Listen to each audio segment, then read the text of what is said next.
Olá, sejam bem-vindos. No programa de hoje, vamos falar sobre oncologia, com o senhor Antônio Cavaleiro, coordenador do Hospital Santa Catarina. Primeiramente, muito obrigado pela sua presença, pelo seu tempo aqui. Queria que você se apresentasse para a gente poder depois bater um papinho. Tá certo, eu sou o Antônio Cavaleiro, sou oncologista clínico há 15 anos e coordeno o Centro de Oncologia do Hospital Santa Catarina.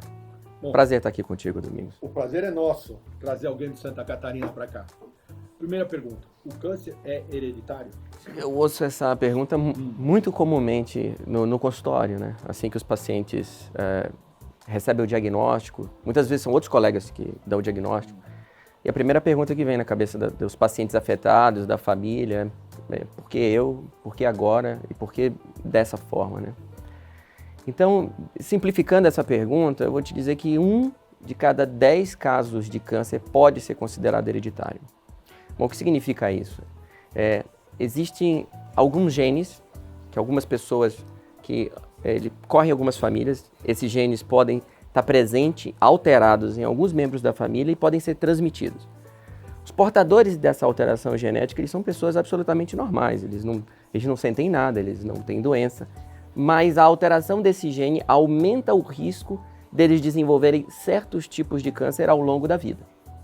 Então, você pode dizer também que um portador desse gene, ele pode passar a vida inteira sem ter o diagnóstico de câncer. Dependendo do tipo de gene alterado, você vai ter certos padrões na família de ocorrência de câncer. Então, vou usar como exemplo um dos mais comuns, BRCA. Então, BRCA. Então, quando você tem a mutação do gene do BRCA e você é portadora dessa mutação, significa que ao longo da vida, até os 75 anos, você tem um risco de desenvolver câncer de mama que pode chegar a 50%, 60%, assim como também de câncer de ovário. Esse mesmo gene, nos homens que são portadores, ele pode levar o risco de câncer de próstata para 30% ao longo da vida. Então, BRCA, desculpa, o que significa? BRCA é uma sigla para gene relacionado ao câncer de mama, BR de breast, né? Tá. E a gente usa esses códigos para o gene. Então, por exemplo, existe outro gene que pode estar alterado, o MLH1, e ele vai nos predispor os portadores na família a tumores de intestino e tumores de útero.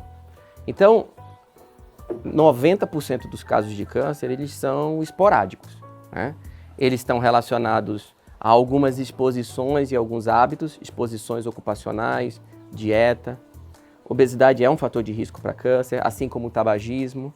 Certas infecções crônicas, por exemplo, hepatite crônica pode aumentar o risco de câncer de fígado. Então, assim, quando a gente fala de câncer também, a gente está falando de um grupo de 200 doenças diferentes, né? Então, com fatores de risco, né, diferentes. O que elas têm em comum? Um grupo de células, ou às vezes uma única célula, passa a se dividir de maneira desordenada, né, com um crescimento descontrolado, formando um tumor.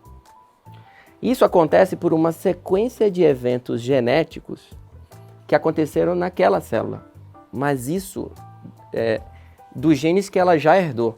Essas alterações novas, elas não são transmitidas para a próxima geração. Então o câncer é sempre uma doença genética, mas ela pode ser uma doença genética em que você herda uma predisposição, 10% das vezes, ou em 90% dos casos são novas alterações genéticas que acontecem num determinado grupo de células. Então isso é importante de entender porque essas alterações novas, né, elas podem ser aceleradas por exposição a certas substâncias que a gente chama de carcinógenos, como estão presentes, por exemplo, na fumaça do cigarro. Então eles aumentam a chance de alterações e dano no material genético das células do trato respiratório. E isso aumenta o risco de câncer. Por isso que você pode, por exemplo, eu fumei a vida, conheço, minha avó fumou a vida inteira cachimbo e nunca teve câncer, porque é um evento. Algumas vezes, nenhum desses carcinógenos está implicado, porque as células estão em constante divisão. Então, assim, para eu e você, a gente estar vivo e o nosso corpo funcionar, nossas células precisam estar em constante divisão, em que as células jovens substituem as células mais velhas e que precisam morrer e dar espaço para as mais novas. Num dia normal, milhões de vezes esse processo vai estar acontecendo. Cada vez que uma célula vira duas, ela se duplica, toda a informação genética para constituir um indivíduo igualzinho a gente, ela é copiada. Mas também nesse código genético, dentro da célula, a gente tem toda a informação para como uma célula deve funcionar. Ou seja, quando eu começo a dividir, quando eu paro e quando eu preciso ir embora. E às vezes, fortuitamente, durante a cópia desse material, você pode perder partes de informações ou corromper essa informação. Então eu perco, imagina que os cromossomos são volumes de uma enciclopédia, né? São livros. Então às vezes durante essas milhares e milhares de cópias, milhões de cópias por dia, você pode perder uma frase, você pode perder uma palavra, pode perder uma vírgula, você pode perder um capítulo inteiro de como uma célula deve funcionar. Então o que a gente sabe, né? Todos nós temos uma origem muito humilde, numa única célula. Nós somos uma única célula do encontro fortuito de um espermatozoide do pai e o ovo. Para a gente chegar a 37 trilhões de células que um organismo adulto tem em média, imagina quantas vezes essa mesma informação foi duplicada, né? E ao longo do espaço da vida, para que a gente possa crescer, para que a gente possa reparar danos. Então, esse processo está acontecendo o tempo inteiro. E às vezes erros de cópia podem acontecer. A gente tem genes que corrigem o DNA e que fazem o reparo do DNA.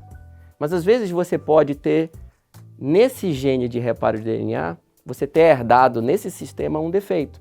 Então você não faz o reparo do próprio DNA adequadamente ou de maneira tão precisa. E isso pode aumentar o risco de você desenvolver câncer. Bela explicação. Mas vou fazer uma outra pergunta. Falar de câncer é um pouco de tabu e tal. E antigamente, vou começar um pouco, quem tinha câncer tinha medo porque o tratamento era desgastante, sofria muito, piorava cada vez mais e às vezes nem sobrevivia e a família sofria e via muito. Com o passar do tempo, aí que eu vou querer a sua explicação. Eu não sei se houve melhoria do tratamento, deve ter havido, porque como sempre tem. Qual a importância de um hospital ter um centro de oncologia reformado, a importância disso para a humanização do negócio? Primeiro, o tratamento. Se já avançou, né, e como avançou, deve ter avançado, óbvio, né, e a tendência disso de melhoria. E a importância, aí é que eu quero entender, de eu ter um centro oncológico específico para o tratamento do paciente, que é a humanização da coisa, mas queria ouvir na linguagem do médico. Bom, eu vejo essa noção muito comum nos pacientes também, nas famílias. Quando a gente descobre uma doença avançada, é sempre um diagnóstico arrasador, né? E que às vezes a doença não está localizada, essas células migraram e passaram a proliferar em outros lugares, num processo que a gente chama de metástase. Então às vezes a gente não tem uma opção mais simples, eu vou lá e corto, eu faço uma cirurgia e removo o tumor e eu tenho a chance de resolver o problema, né? Então às vezes esses pacientes precisam se engajar num tratamento médico contra o câncer. É a primeira imagem que vem, porque até pouquíssimo tempo atrás, os únicos tratamentos médicos disponíveis para câncer era chamado de, agrupado no termo, quimioterapia, que são venenos celulares, né? Eles ainda têm uso em combinação com outros tratamentos, mas eles estavam associados a uma série de efeitos colaterais que comprometiam muito a qualidade de vida. Então, sistematicamente caiu o cabelo, vômito, infecções, ferida na boca, diarreia. Às vezes comprometia mais a saúde de um organismo já debilitado, às vezes até provocava o óbito. Que a gente tinha. Isso. Então quando a gente fala de tratamento, eu prefiro esse termo, né? Tratamento médico, mas toda vez que o paciente está recebendo um comprimido para o tratamento do câncer, ou uma injeção de imunoterapia, ele acha que está recebendo quimioterapia, porque o termo ficou. Sim, e aí eu sempre explico, olha, isso é diferente, a gente está fazendo, não é um tratamento de quimioterapia. Se a gente quiser chamar todo o tratamento de câncer de quimioterapia, tudo bem. Então, até por causa do melhor conhecimento do que a gente falou aqui na introdução, das alterações genéticas que estão presentes em cada câncer, esse entendimento proporcionou para em alguns contextos, em algumas doenças, tratamentos que são muito específicos. Então, vamos imaginar aqui um determinado câncer de pulmão que tem alteração em um determinado gene. E lá vem mais uma sigla aí, EGFR. Então vamos imaginar que tem essa alteração. O tratamento dele vai ser radicalmente diferente num paciente que não tem essa mutação. Ele vai tomar uma pílula por dia, um comprimido, que vai inativar esse gene. E esse gene funcionante, ele é fundamental para a sobrevivência daquela doença. Quando você dá o comprimido e um tratamento muito específico, o paciente experimenta pouquíssimos efeitos colaterais e um sucesso no tratamento muito grande, em que a doença pode atingir remissão, né? A gente chama de remissão em câncer, quando a doença fica, ela desaparece dos exames de imagem, e às vezes isso pode ser duradouro. Algumas vezes, em alguns casos, a doença também pode, como uma bactéria pode ficar resistente a um antibiótico, pode ficar resistente àquele tratamento. E a gente pode descobrir, às vezes, o mecanismo genético daquela resistência. Então, olha só, eu tenho 15 anos de oncologia. 5 anos atrás, isso era impensado, em que eu, diante no consultório, ia explicar para um doente que a gente vai colher um exame de sangue, vai pegar o DNA do tumor que está circulando na corrente sanguínea, vai descobrir que tem uma alteração genética específica nova de resistência e eu vou mudar esse comprimido dele por um outro comprimido. Já foi um grande avanço. Isso já está, isso não é futuro, né? É atual. Quer dizer, um dia foi futuro, mas isso está presente. Ou que eu vou usar um remédio que vai estimular o sistema imunológico dele e o sistema imunológico dele vai combater as células malignas. Então, assim, esses tratamentos ficaram muito complexos, né, de você entregar. Então, você imaginar algumas coisas que a gente pincelou sobre esses novos tratamentos, você pode imaginar também a quantidade de pessoas que está envolvida para que esses testes sejam adequados, para que esses tratamentos sejam disponíveis, para que a gente tenha exames de imagem que a gente possa confiar, análises genéticas, e vários médicos que estão envolvidos no cuidado de um doente unitário, né? Então, e que esse time todo e essa tecnologia precisa estar disponível para a recuperação e tratamento de um paciente. Imagina como isso é complicado no dia a dia. E às vezes, eu sempre me chamou a atenção, como os hospitais eles estão muito prontos e foram desenvolvidos para resolver doenças agudas. Eles são ambientes, né? Estão muito voltados para resolver um problema agudo tecnicamente aquela coisa. Isso, e liberar a pessoa. Só que algumas vezes esses tratamentos são crônicos e eles envolvem múltiplas interações com o centro de saúde. Então assim, eu não tenho como espalhar tudo isso na cidade, eu tenho que estar concentrado num centro, porque é muita gente envolvida em tecnologia, mas a experiência de cuidado no dia a dia, ela é fundamental para como as pessoas podem compreender, receber esse tratamento e se sentirem acolhidas e terem uma boa qualidade de vida. Então qual foi a solução do hospital? A gente criou um centro muito próximo, né, em que o acesso é mais fácil, em que ele tem toda a tecnologia próxima do que a gente precisa do hospital, uma radioterapia de ponta, os exames de imagem de ponta, cirurgia robótica, os testes genéticos e tudo, mas num ambiente que aproveita o que a arquitetura tem de melhor. A melhor arquitetura do prédio, né, que a gente tem Então esse prédio ele é completamente espelhado, ele tem bastante luz natural, os espaços são amplos. E para um tratamento que é crônico e que às vezes o resultado é incerto, em que você está muito preocupado, às vezes o ambiente, não, ambiente claro, com luz natural, e que a gente tentou algumas coisas diferentes também, até no layout do consultório, né? Explicar essas coisas às vezes nos distancia dos pacientes, mas a gente precisa fazer um esforço para que as pessoas se sintam à vontade também para perguntar, eu quero entender melhor sobre um ponto.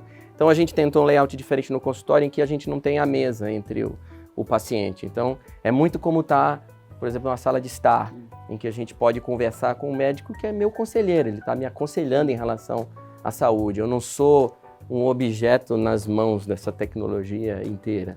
Eu sou alguém que eu posso interagir e dizer para ele o que é importante para mim em cada momento, né? A gente tem também o auxílio de um monitor, também de uma tela, porque eu acho que é importante a gente tentar fazer com que alguns desses conceitos as pessoas possam se apropriar do tratamento e entender o que está acontecendo. Fazer uma pergunta. Uma amiga minha, o pai dela teve câncer de próstata, ele não tem. E ele pediu para ver, porque ele também mora sozinho com a esposa, tá, ele tem um cachorrinho. Ele pediu para ver o cachorrinho. O hospital deixou. Eu não sei qual é a sua opinião sobre isso. Estou fazendo uma pergunta um pouco fora, porque isso também está influenciando, não sei se vai melhorar, mas o astral dele melhorou muito. Sim, a gente... a Elisandra acompanhou esse processo, a Elisandra do hospital que está aqui. A gente já fez algumas visitas de PET também no hospital para pacientes que estão internados, né?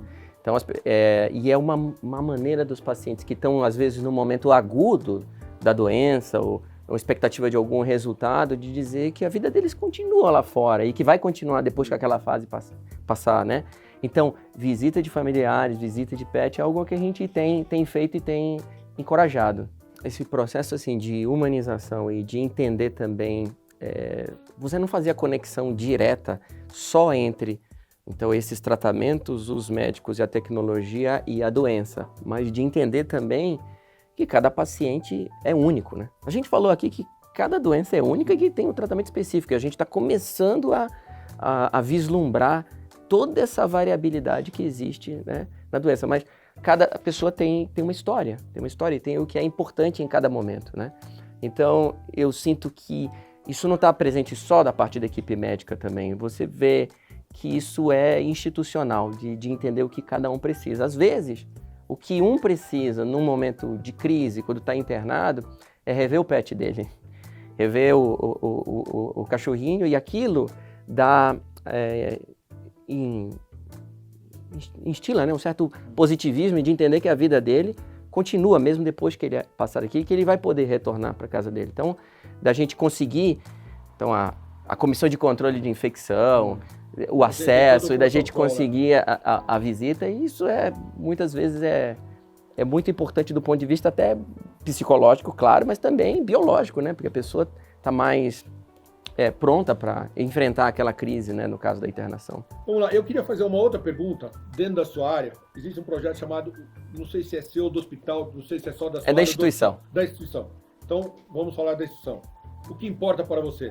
Poderia explicar como é que funciona, de que forma funciona, inclusive até específico para a sua área, se tiver. Isso, esse projeto, o que importa para você, é isso que eu digo, né? É institucional, genuíno, e põe todas as pessoas que estão envolvidas no cuidado do paciente e também a família, de identificar a situação que cada pessoa está e que foi criada a partir do diagnóstico, né? Então, o que importa para você, ela é parte dessa simples pergunta, do tipo, o que importa para você agora? Porque às vezes, nós, médicos, enfermeiros, a gente diz, é muito importante você fazer tal coisa, a gente tem que fazer com que você faça tal coisa. Mas em alguns momentos, isso do ponto de vista até da saúde dele nem é tão relevante, né? Talvez seja conveniente para a gente, mas talvez não seja importante para o paciente. Então, isso parte de uma pergunta. Então, às vezes a gente está com as necessidades do paciente imaginadas na nossa cabeça, mas sem entender o que é importante em cada momento, né? Quem passou por uma internação grave, teve uma experiência numa UTI, viu que em muitos momentos faltou, puxa, eu quero água, eu não quero a tomografia, eu posso fazer a tomografia daqui a pouco? Se eu disser para você que eu tinha vontade, que eu falei com a nutricionista, você vai rir, mas eu queria um pedaço de pizza. Do jeito dela, ela me deu. Que eu podia. Exatamente. E eu fiquei tão feliz, você não sabe o que eu passei, eu fiquei tão feliz que aquilo para mim foi nada ia resolver. E aquilo para mim, uma coisa simples, banal, porque eu sou italiano com milão, gosto de pizza. Dentro do possível, não foi a pizza, mas ela preparou uma como se fosse, e eu fui comer. Isso para mim foi uma sensação assim de humanização, estou dizendo assim bem claro como testemunha, fantástico. Por isso que eu sou um cara apaixonado pelo Santa Catarina, porque eu acho que isso não tem preço, entendeu? E isso não te fez assim encontrar a força que você precisava? Sim. E tudo para superar todos os desafios ainda que você tinha? Por mim tentaram de tudo. Puseram minha esposa, não deu certo. Chamaram minhas filhas, a minha mulher falava, não, com a filha ele faz tudo. Briguei com elas, dentro da coisa. Chamaram, não deu certo. Então, quer dizer, e aí as coisas foram indo, e tiveram toda... E aí eu cheguei uma hora e falei, tô com fome, eu quero comer, porque aquela comida hospital, com todo respeito, todo mundo sabe que... Não tô dizendo ela é que sempre saudável, ela não... todo mundo. Isso. E aí me deu vontade de dar pizza. E aí eu falei com a nutricionista e foi assim, uma alegria, que você não tem noção. Então, por isso que eu achei estranho o negócio do pet, porque todo mundo fala que bicho não pode. De repente eu vi esse pai dessa amiga minha com o cachorro. Então, eu acho que a evolução da medicina e essa humanização, que eu acho que vocês têm muito bom, estou dizendo isso por experiência, sem fazer média, porque quando eu não gosto, minha filha sabe que eu xingo e falo mal doidado. Mas é isso daí. Eu queria agora, para a gente encerrar, primeiro eu quero te agradecer muito. Eu quero que você se comprometa comigo para a gente vir falar mais sobre, porque eu acho que é um negócio... É um prazer. Fantástico, eu acho que foi uma entrevista maravilhosa, mas que você desse algumas dicas, não sei se possível, se tem, para a gente poder evitar, além do tabagismo. Eu não sei se, por exemplo, se o câncer provém da pressão alta, da diabetes ou de alguma outra doença, não tem nada a ver. Para a gente encerrar o... Bom, assim, é muito difícil, assim, você, sendo bem fatalista, assim, você dizer que está insuscetível a câncer, né? Eu mesmo posso... Não, isso não é muito difícil, né? Mas é claro que tem e certas exposições ambientais e certos hábitos que estão associados ao risco aumentado de câncer. Então, além do óbvio, né, da gente tentar manter um bom peso, da gente manter atividade física regular, sedentarismo, está associado a vários tipos de câncer. E ter uma dieta saudável. O que significa uma dieta saudável, em poucas palavras, assim, do ponto de vista de prevenção de câncer, eu resumiria assim em ter um prato colorido, quero dizer. Então, ter frutas e vegetais em proporção adequada, consumo de nozes. Existem alguns estudos que consumo de nozes, sentido mais amplo, parece reduzir certos tipos de câncer, aumento do consumo de fibras também. Mas eu sempre penso, né, também que a dieta não pode ter esse caráter o tempo todo de tratamento, né? A gente também tem que, eu várias vezes concedo e também tenho o desejo, eu como uma pizza sem culpa, sem pensar que isso está aumentando de maneira relevante o meu risco de câncer. Assim como também, como churrasco também. Porque eu acho que tudo questão de dose e de exposição, né? Agora, se você come só isso, você está aumentando o seu risco, o né? meu problema. Agora, mas isso o Rienzo me deixou direito e falou, se eu tirar tudo, você morre. Eu falei, uma vez por semana você come as suas besteiras, não me enche mais e cuida da sua saúde. Acabou. Eu acho que ele pode. Você quer comer pizza? Coma pizza. Em vez de comer uma inteira, como eu fazia, eu como 2 pedaços e morreu o assunto e vou pra frente. Então, eu acho que é isso daí. Mas eu quero te agradecer muito, de verdade, você ter vindo aqui, agradecer ao Santa Catarina por autorizar aqui esse seu tempo, vamos chamar assim. Certo. Espero que você possa vir mais uma vez, porque esse é um assunto que interessa bastante pra gente. E a gente vai conversar mais sobre isso. Tá certo. Doutor Antônio, muito obrigado pela atenção. Um livro nosso de presente. Tá certo. Tá bom? Quero te agradecer de coração. Obrigado, Domingos, e quero agradecer você também. Esse assunto sobre tratamento de câncer, os novos tratamentos, me deixa muito entusiasmado assim, para falar para o público. Eu acho que é importante porque o tabu é grande.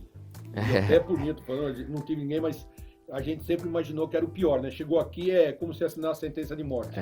Assina o atestado de óbito e vai. Hoje a gente já viu que... Muitas pessoas chegam assim ao consultório se sentindo assim. Se eu puder ajudar a diminuir um pouco esse sentimento. Então... ajuda bastante. Se você quer ver esses outros programas, veja pelo nosso site e siga-nos nas redes sociais. Até lá.